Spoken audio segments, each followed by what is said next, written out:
ஒரே ஒரு மந்திரம் நோயை குணமாக்கும், பயத்தை அழிக்கும், மரணத்திற்கே சவால் விடும் என்றால் நம்புவீர்களா? இது மாயமல்ல, இது கதையும் அல்ல. இது தெய்வீக சக்தி நிறைந்த உயிருள்ள அதிர்வெண். இதுவே மகா மிருத்யுஞ்சய மந்திரம். இந்த புனித மந்திரம் பழமையான ரிக் வேதத்தில் தோன்றியது. இது சிவபெருமானுக்கே அர்ப்பணிக்கப்பட்டது, அழிப்பவராக அல்ல.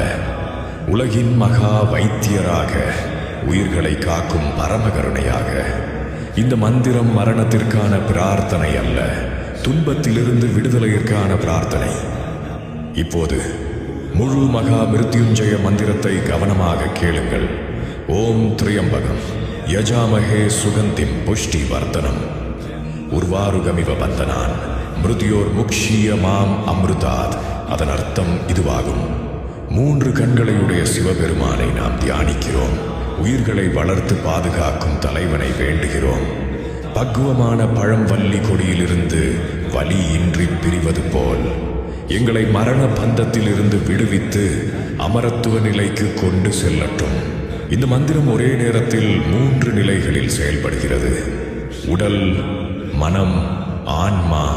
மூச்சு மெதுவாகும், இதய துடிப்பு சமநிலையாகும், மனம் ஆழ்ந்த தியான நிலைக்கு செல்கிறது. அதனால்தான் இந்த மந்திரம் கடுமையான நோய், அவசர அறுவை சிகிச்சை, விபத்து, மரண பயம், உயிர் போராடும் தருணங்களில் கூட ஜபிக்கப்படுகிறது.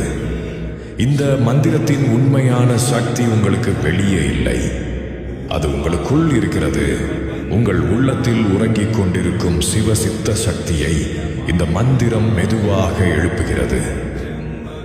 பயம் கரையும், நம்பிக்கை வளரும், உடல் குணமடையத் தொடங்கும், மனம் உறுதியடையும்.